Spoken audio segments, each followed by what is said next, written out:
For a long time now, I've been of the opinion that Randy Orton is a legit legend of the wrestling industry. It's shows like this that prove it. I'm Tom Colhue and welcome to today's Raw review. This time last week, I shared the news that it was Kevin Owens who went to Vince McMahon about enforcing a fine for not wearing masks. This news only really came out as of yesterday, the day of Raw, so a full week after I initially reported it. If you want to stay informed and know these things ahead of time, you want to be watching this entire video all the way through because there will be more news this week, and subscribe below. This week's Raw was all about grudge matches, with 4 grudge matches announced, some of which, for example R-Truth and Randy Orton, not making that much sense as grudge matches. In addition, the Viking Raiders and Andrade and Garza doesn't really feel like a heated grudge match to me, but maybe we'll get there eventually. We started off with Drew McIntyre, as has become tradition for Monday Night Raw. He always seems to open the show. This time he was joining MVP and Dolph Ziggler in the middle of a VIP lounge segment. Naturally, this whole segment was designed so that Ziggler said that he had made Drew McIntyre. Drew McIntyre, as you might expect, did not take that lying down and laid out Dolph Ziggler with a single punch. Drew looks great at the end of this, as you might expect. In my opinion, Drew McIntyre has had a great title run so far, and I think the title run of Braun Strowman has really brought into contrast how good Drew McIntyre's run has been when you consider that Braun Strowman has been the champion for almost exactly the same amount of time, but unfortunately it just feels like it's not quite delivering because of the opponents he's been up against. This is the importance of that McIntyre versus Rollins feud that happened a few months ago. This is the last we will see of Dolph Ziggler, though it's not the last we'll see of MVP or Drew McIntyre in the night. We move on then to Charly Caruso being almost aggressively double team flirted with, and she seems like she's having a great time at work nowadays, I tell you that. This naturally is heading into the elimination tag team match between the Viking Raiders and Andrade and Garza. As you might expect, the storyline is still very much, can Andrade and Garza get on the same page? If it's anything to go by from this match, yes, indeed they can, and when they do, it's actually quite impressive. Both Viking Raiders would end the match eliminated, whereas only Andrade would be on Team Vega. Long term, of course, we are looking at Andrade and Garza against the Street Profits for the Raw Tag Team Championships. We haven't seen the Street Profits on TV because Angelo Dawkins became a father, and of course there is also concern about the fact that the Street Profits did go through the crowd recently, so they were initially allocated some time away, and in that time this happened. We would see shortly after this another return to Raw that does suggest where they're going with that feud though. Ruby Riott was being bullied by the Iconics backstage, as has become normal, but of course as it's for storyline, Ruby Riott was told to find a tag team partner. The obvious suggestion there is that her tag team partner would be Liv Morgan, but of course Liv Morgan is still in a quarantine phase, so she's not available right now. This meant that Bianca Belair could step up and return to Raw, one of many returns. Now she has been held off screen because ultimately the Street Profits and Viking Raiders feud did not require her. The initial idea would be that the two would feud and Bianca Belair would balance out Sarah Logan on the Viking Raiders side. However, Sarah Logan was then released. Bianca Belair has been called back in now to balance out Zelina Vega, and this is why Andrade and Garza are teaming up more coherently. The actual tag team match was very short, as has become annoyingly traditional for the undercard for the Raw Women's division. However, Bianca Belair definitely got to look very, very good. It's the first win in a long time for Ruby Riott, even though she was not involved in the pinfall.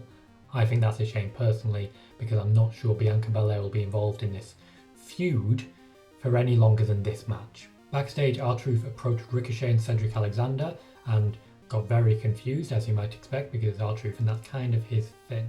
While it's weird to see segments like this, including a supposed Akira Tozawa attack and Ricochet and Cedric Alexander balancing out the ninjas, it at least gets Cedric Alexander and Ricochet back on TV, and it looks like they actually have a decent storyline lined up for them, so I can't wait to see more of that.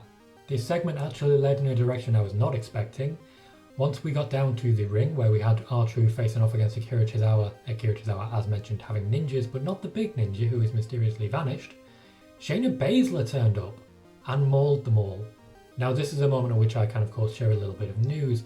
The idea here is that with Kairi Sane supposedly leaving, they still like the idea, if she doesn't sign a new contract, of doing the storyline whereby she is retired in the build up to SummerSlam. She has of course challenged Asuka should Asuka retain the Raw Women's Championship over Sasha Banks. This means the likely trajectory is that Kairi Sane would get her match on an episode of Raw, probably next week, right after Extreme Rules.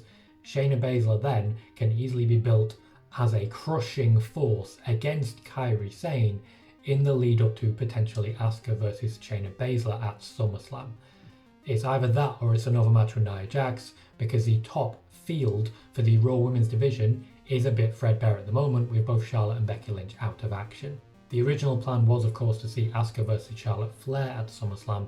However, with Charlotte unavailable, Shayna Baszler seemed to be the logical next choice. There are also rumours that we may see an Evolution pay-per-view a week after SummerSlam. I personally don't see this as being too likely. However, I do know that as part of the Extreme Rules card, they're trying to keep as few matches as possible on the actual card, which is why we saw a change that came up later in the night. So it could be that they are doing that by separating the men and women into SummerSlam and Evolution. I still find it unlikely personally. Buddy Murphy and Aleister Black had a wrestling match.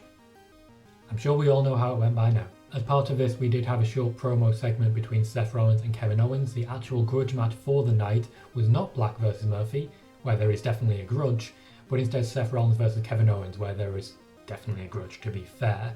The rematch delivered as strongly as the actual match at WrestleMania did, and Kevin Owens did pick up the win after the ring was surrounded by babyfaces, and Buddy Murphy and Austin Theory, who we don't mention anymore, was nowhere to be seen. Strange look, especially leading into the eye for an eye match, when someone's going to have an eye pulled out. Ugh. These are the moments as well when I picked up on a couple of production botches, which suggests either a problem with the production or late rewrites to the show. Initially, they announced Aleister Black and Buddy Murphy earlier in the night in a backstage segment between Rollins and Murphy, where Murphy showed that he wasn't really comfortable with the idea of Seth Rollins ripping someone's eye out. They announced it as a match then, but later called it an impromptu match. They would also, earlier in the night in a backstage segment between R-Truth and Ricochet and Alexander, they would mention that Ricochet would be facing off against Bobby Lashley and MVP. Later in the night, they would advertise that Ricochet would only be facing Bobby Lashley. We saw Ric Flair again. He's still taking those risks. At least this time we actually saw that there is a storyline plan for him, and that storyline plan, of course, revolves around Randy Orton. Ric Flair would try and talk Big Show out of wrestling Randy Orton. It didn't work.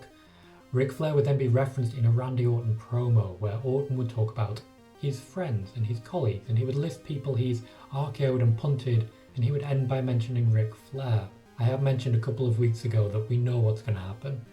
Ric Flair's getting a punt. Randy Orton doesn't even need it. He's the biggest heel in the world right now. He doesn't even need to do it, and he's going to do it anyway. Legend. Eventually he's just going to have to punt himself. That's the great finish of the Legend Killer angle, when Randy Orton finally just punts himself in the head and calls time. Randy Orton versus R-Truth was short. I can't even say it was sweet. It was a couple of flailing arms and an RKO. Orton lined up the punch, Ric Flair stopped him, and then the Big Show properly stopped him. Randy Orton would challenge the Big Show to an unsanctioned match. Not the first time we've seen that used this year. Next week on Raw. This was the go-home show for Extreme Rules. I mentioned earlier in this review that Extreme Rules, the card is becoming bloated and they're trying to take a few matches off. The Street Profits versus Andrade and Garza was a match that was planned that was taken off. It looks like Randy Orton and the Big Show is another one. That's confusing to me because it's just not something I thought we'd see. Randy Orton and the Big Show are supposedly quite big draws. Randy Orton definitely, the Big Show probably. It does suggest to me that maybe the Big Show's recording schedule for his TV show would not allow him to be available during the tapings for Extreme Rules, but that is just speculation on my part. Bobby Lashley and Ricochet have yet another great match in what's becoming a prolonged series. These two have some really good chemistry and sell incredibly well for each other. Bobby Lashley can look dominant, and then moments later there will be a brief run of offense from Ricochet.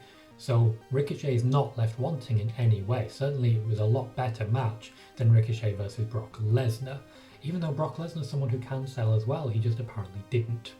The winner was Bobby Lashley, as I'm sure we all expect, but that's an important part of the rebuild.